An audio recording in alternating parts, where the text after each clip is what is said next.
Hey, what's going on? We are down here at EALA. I am joined by Alex Hutchinson, creative director on Army of Two, the 40th Day. Alex, how you doing? I'm doing fabulous. It's great to show the game and get people excited about it. And now, could you just give the audience at home a little idea of what it is that you're showing of Army of Two, 40th Day here today? Right, so the first thing that we're showing today is basically all of the short-term mechanics in the game. So we want to show how much we've improved the tightness of the controls, how much better the visceral feedback of the shooting is, all that sort of stuff. We want to show you the sort of second-to-second choices you have in the game. And then later at E3, we're going to be showing people sort of medium to long-term games. So we're hinting at some of the cool sort of moral choices we want players to make in the game and some of the tonal choices that we want people to make later in the game. But the big show for that will be E3. One of the most interesting things from the demo that I saw was the idea that AI enemies can do whatever you can do. Yeah, absolutely. As far as the moves that you have at your disposal, as far as taking hostages or flanking or anything like that, they can do that as well. Like, how does that impact balancing a game like this? In a lot of ways, I think it's smart development because you've built all these assets, all these abilities for the player. So when you're talking about what else can the enemies do that's surprising or different, you're using the same abilities is wise. And it also allows the player to learn what's likely to happen because they can do it themselves. So in our game, absolutely, whatever you can do, your partner can do, and that is both the AI partner or the player, and the NPCs can do as well. And I think the cool thing is we really want the partner AI to feel like another player. Like, you should be playing with a little artificial buddy, not with, a puppy that just follows you around, The first game, it had the whole heat system, which is returning here. And it was something that you could pretty easily exploit if you're playing with an AI partner, just, make them take all the heat and then run around and, take one out from behind. Is that something that you're addressing here in the sequel? Yeah, we're definitely working on it. The aggro system that you talked about is one of the things that worked best, I think, in the first game. Like, it was cool, it was fresh, it was dynamic, and you couldn't avoid using it. Like, just by playing the game, you're using it, and it was logically consistent. So if I'm shooting, obviously people are paying attention to me and not the other guy. But yeah, the AI is a lot smarter this time around, and they can do a lot more stuff. So yeah, I think people will be having fun.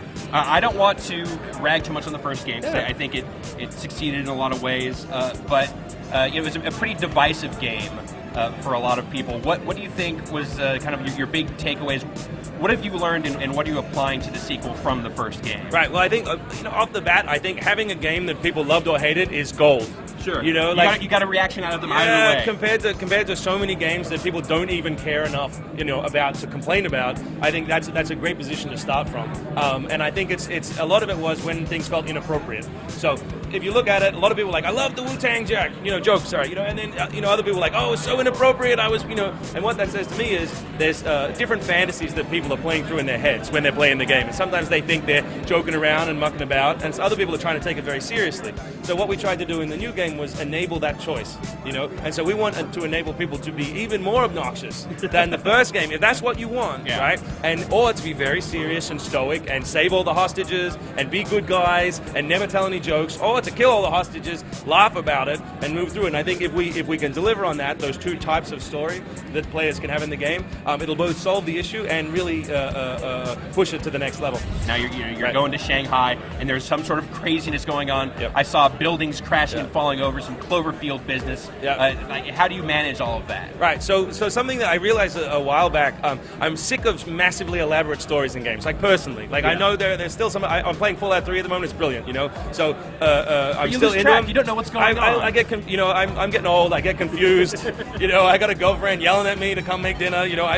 So for us, it was more about I need a story that's potent and powerful and simple and clear, so that even if I put it down for a week because I got to do something else, I can come back to it. So our story is the guys arrive in Shanghai. They think they're on a routine mission. Everything goes horribly, horribly wrong. They don't know why. It's not James Bond. It's not a vast conspiracy to kill Salem and Rios. But it goes horribly wrong, and they need to get out. So the story I really want to tell with this game is the idea of you and your buddy surviving.